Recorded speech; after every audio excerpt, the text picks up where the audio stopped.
This is Councilman Brett Sanders recapping October the 7th, 2025's council meeting. Tonight we had third reading on a fee deal with TTI, and as you know, they've invested over $650 million, a couple thousand jobs. Yeah, and basically what this is, you know, they have different divisions. They're phasing out some divisions, adding some new divisions in. I think it was 120 million on this new division and 120 new jobs.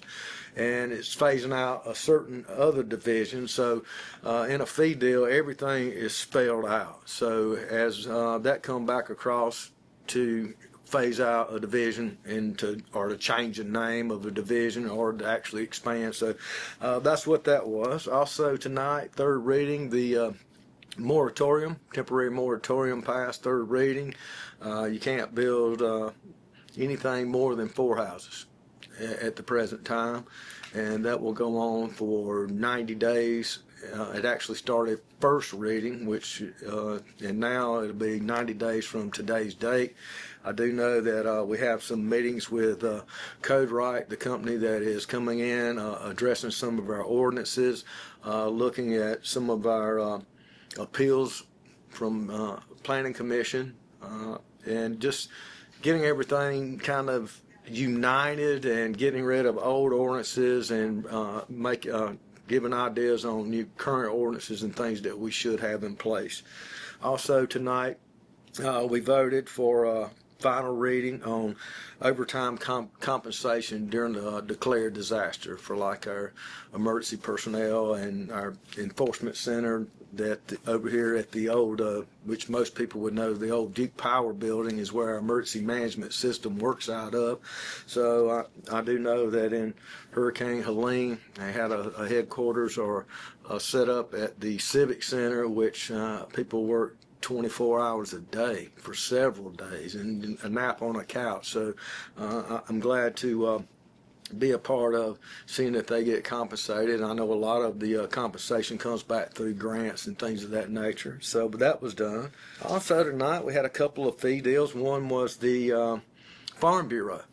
It's called Project Elevate. So now I know why it was Project Elevate, the grain elevator. And basically that is it did not qualify for ag exemption, and you would think that something of that nature would, but I guess that's a state thing to iron out. But there was a fee deal there, and let's see. Yeah, Project Elevate was a $4.9 million investment, and again, like I said, it did not qualify for ag use, but I mean, it's a place for farmers to go and sell their crops. And once our grain elevator got full, I mean, the next closest elevator was miles and miles away, and it wasn't cost productive for them to transport a crop down. So I'm glad to see that it has expanded. The current taxes this year was $13,000 with the fee deal and what they have going on, and the contributions to our farming community. Their taxes will increase by another $11,000 at completion.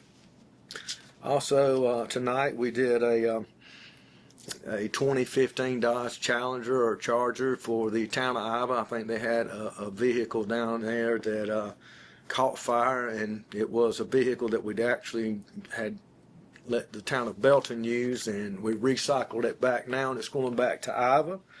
Also tonight we gave, I think I've seen a lot of things on there, the opioid recovery program was opioid money, and what that was is we weren't purchasing property, it is actually giving our attorney, Mr. Harmon, and them the right to negotiate the purchase of the property. And it's not money that we can use on potholes or roads. It's opioid money through an opioid law settlement that a lot of county are participated in, and states. And what that money does, it has to be spent on opioid recovery programs. And this program, or these funds, will be used to purchase a property. That property will be leased by the county to them for $1, $5, and then it's required to be ran for 15 years, and each year it takes back down, and then the county will end up owning the property. The other thing is that property, the county will not maintain the property. We'll not do upfits on the property. We'll not staff the property. That is totally separate. Their problem, not ours. All we're actually doing is being the middleman to transfer the money, the opioid money, to that project, and then at the end of 15 years, what was acquired or purchased comes back to the county. And I think in the area that it's in, I think, they get over there and dress up and make a nice facility over there. I think it'll spur some other growth and maybe some other investments in that area. And on the opioid recovery facility, that is Lovewell Ministries. Also tonight, fee in lieu deal was with Project Briarwood, and that was a $3 million investment that had actually came, and that is an investment that was brought to, if a municipality or city comes to the county, they have to come through the county to actually do a fee deal. So the mayor, Dr. Smith from Honeypath, had reached out to the county, and they did a fee deal. And I think last year, only the old rundown buildings down there, so you're going to see the town of Honeypath have, a substantial investment on the building. So I think that's going to be, not only is the taxes last year were $8,000, they're going to increase by 4 or 5 more thousand on top of the 8. That will help elevate and renovate downtown Honeypath. I mean, that is intangible. We do have economic forecast and how it contributes back, but it doesn't take into account, those numbers don't take into account the revitalization of a building that spurs someone else to revitalize, that come in and open a pizza shop or open a soup company.